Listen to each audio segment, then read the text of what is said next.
trying to do? Fucking rob me? Hey man, I don't make survived this prices. for the mass. Yeah, I gotta talk to you and Harris. Hey, come over. Let's have a conversation. And We need when to, we and need where? to talk. Yeah, if you can we do it now? Sure. Alright, let's come over here.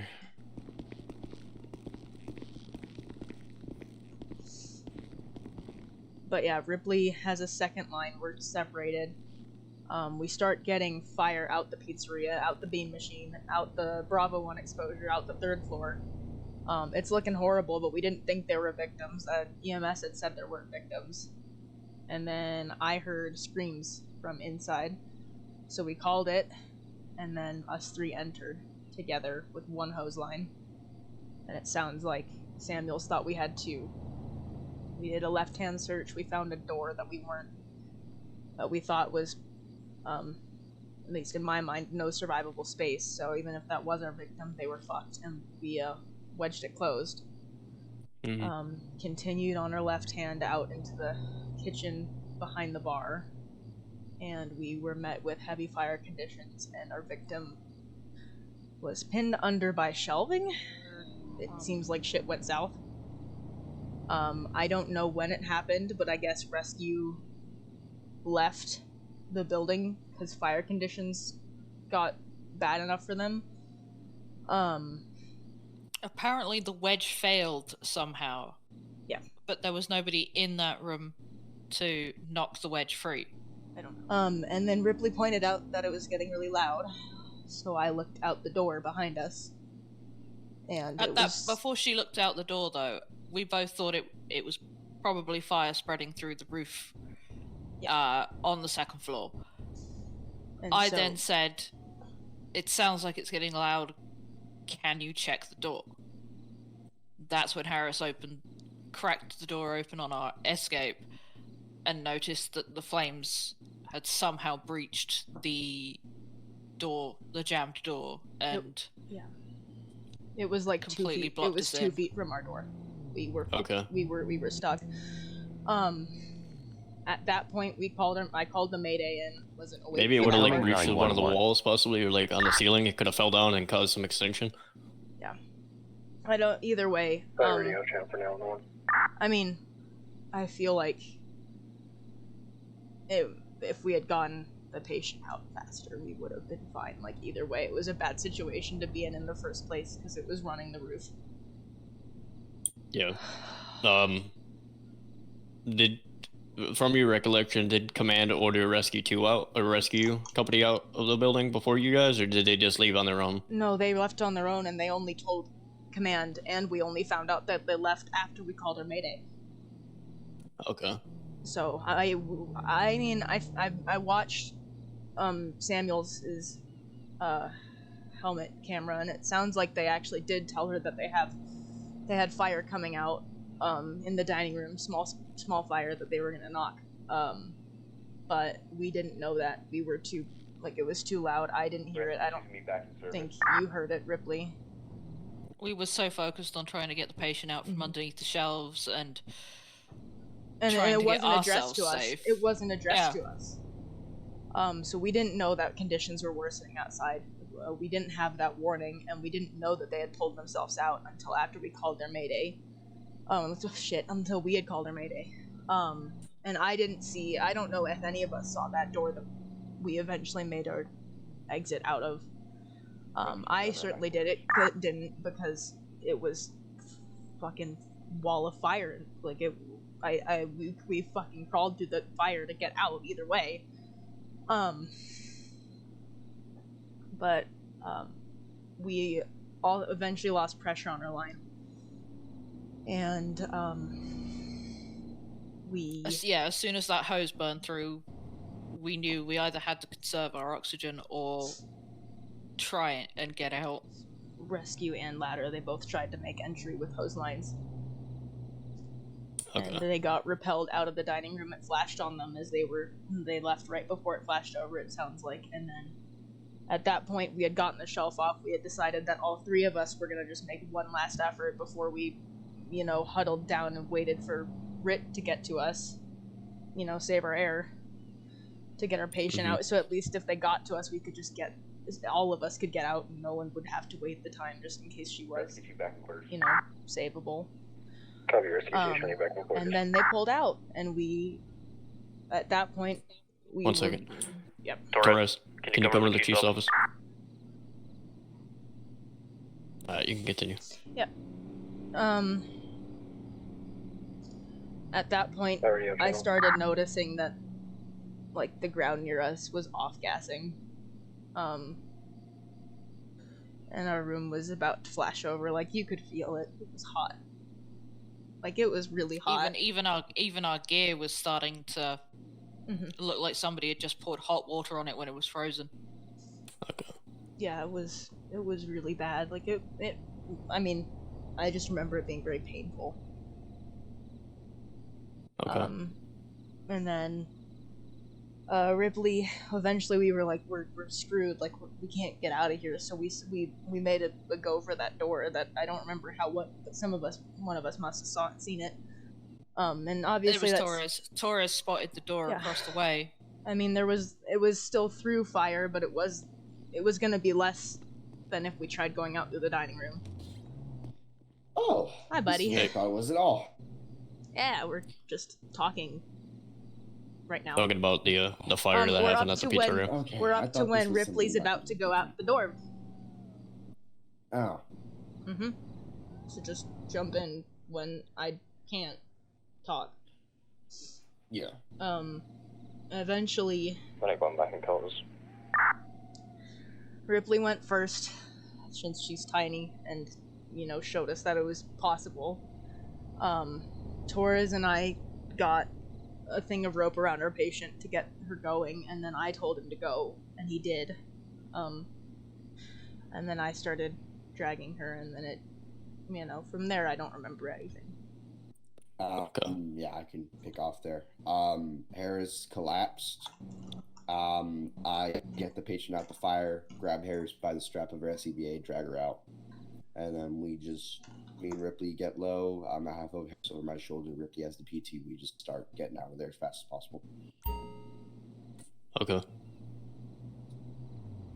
Did the RIT team get to you before you were able to get out of the building, or did they? They met us around the back of the building. We managed to sort of find a secure corridor that was and then smoke-filled, but not on fire. Yeah, and immediately flashed over as we exited. Yeah. It literally roared behind us. Okay. So what do you think we could have done better? A bit more communication between the teams. Which teams? Like, the company, or like command to you, or who? Like, Well, because what it's sounding like, there's a huge breakdown of communication, which could have caused the whole company to die. It was massive. Yeah. It was big. Who I don't blame anybody for it. Just saying. Yeah, but we need this to not happen. While I was in the hospital, I started writing, like, I got the helmet cams of the 3 people who actually had them on that day, and I've just been kind of writing a whole summary of the events. Incoming 911. If you want that. Yeah, I do. It's an after action report. Like the NFFF. Yep. So. Okay. Okay. And then I heard that you guys didn't receive medical treatment, or at least delayed medical treatment. So what was extremely delayed. Very delayed. We handed off Harris to the medics. At that point, the building was starting to show signs of collapse. I put on my CBA pack. I went to go move engine and help out Dale with her. Ripley, I'm not sure, we got separated. I stayed, tried to help the medics, but they didn't want my help. I was already at that point starting to feel off. I couldn't get my gear off because my gloves were absolutely screwed. The medics then transported Harris and the PT. We were then told to move back out of the collapse zone. because the collapse zone had expanded by that time with the fire spreading to the taller buildings. We then, I moved to in between rescue, and I think it was either tower or tanker. I'm a little fuzzy on details on that part, but I was struggling to stand, and the medics could see me from where they were. Like, they could physically see that I was not up to spec. But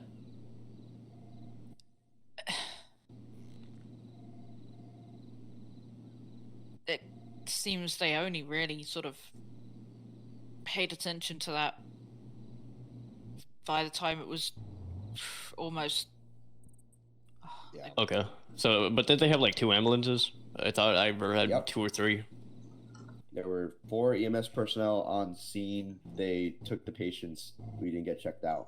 So we said, it was my idea. Incoming I went, you know what? 911. If I'm not going to get checked out, I'm rather going to go help. Okay. So I went out to the engine. Okay. Well, I- just so that you, all 3 of you are aware, there is a permanent investigation going on with this, so Yeah. thank you for letting me know. I was IC of engine. I feel personally responsible for the injuries that happened to these 2. That's Feel what like happens you when you could work in the have fire done department. anything. Ripley, That's there what was happens when- nothing. yeah. There was nothing you could have done. The one thing I think we could have and probably should have done differently as a crew was letting command know that we had wedged that door shut and getting a suppression team in there behind us, because I think that was the biggest problem, is we were a single primary search crew. We weren't stopping I to thought we put had out the rescue fire. crew behind us. Yeah. Okay. And so, I mean, I would have, if it were me, I would have pulled like ladder or rescue in and just had them be their primary suppression while we were in there at least. Yeah. All right. Well, appreciate you guys for coming to talk to me about it. If you guys need anything, you know, we're here. If you need to talk to a therapist or a psych or something like that, that's available. So, but rest assured that it's going to get looked into, because this is not, you know, a whole company going down is not something we're just going to brush aside.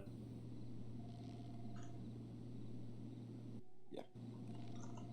But if you guys have anything, like any comments or like anything you think could have been done better, you can always email it to me or talk to me about it.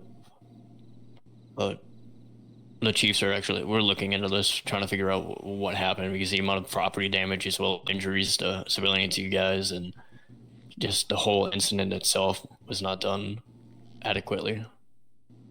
Yeah, I feel like I failed in my duties as a IC. Well, just focus. We got the victim out, and you guys out. No one died. Only received minor injuries, so we did as we could. All right. Well, I'm gonna go trying to find that what do you call it? The camera footage. Could I have a conversation with you? Yeah. Yeah, you can. Are we dismissed, Chief? Oh, cool. Thank you. What was that? Are we dismissed, Chief? Yeah, you guys are good. You guys are good. Thanks for coming and chatting. I don't know about you, Rips. I thought I was gonna die in there.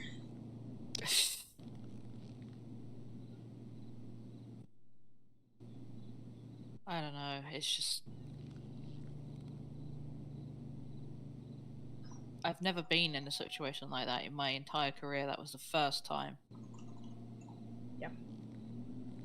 I never expected anything like that to happen. I expected we'd get in there, we'd get the PT, and we'd be able to pull back out the same way we came in. I suppose I better say goodbye to the rest of the... Yeah. Rest of the crazies. Well, I'll walk with you. You can't get rid of me that easily. I fucking hope not. I mean, even being in a goddamn flashover can't stop me. Can you go around the table and stuff like that, especially with the TV and stuff. If you're gonna get hung up, it's gonna be a big old deal, and you're gonna get into some trouble. But you need to make sure that you search it, right? So that was a good answer, though. Now, you said, so how would you actually conduct a search, though? You just said what, hugging the wall and kind of going by it, or what? How would you conduct? Let's just say that you're going on a right-hand search and you're going this way. How would you My conduct? hands are starting to itch. I'm gonna get going. Okay. I'll See you later.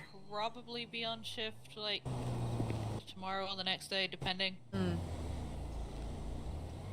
Well, I'll see if I'll be on tomorrow. Quite possibly I'll be on Saturday. So fucking glad you're up talking and walking around. You know, I wish I could say same, but I didn't know. Yeah. Now that I do, I'm very glad. I did kind of intentionally force a pickup for a sec. I knew what was happening, and I got done what I wanted to do. I accomplished what I set out to do, so I'm happy about that. Yep. Alright. I'm See you later.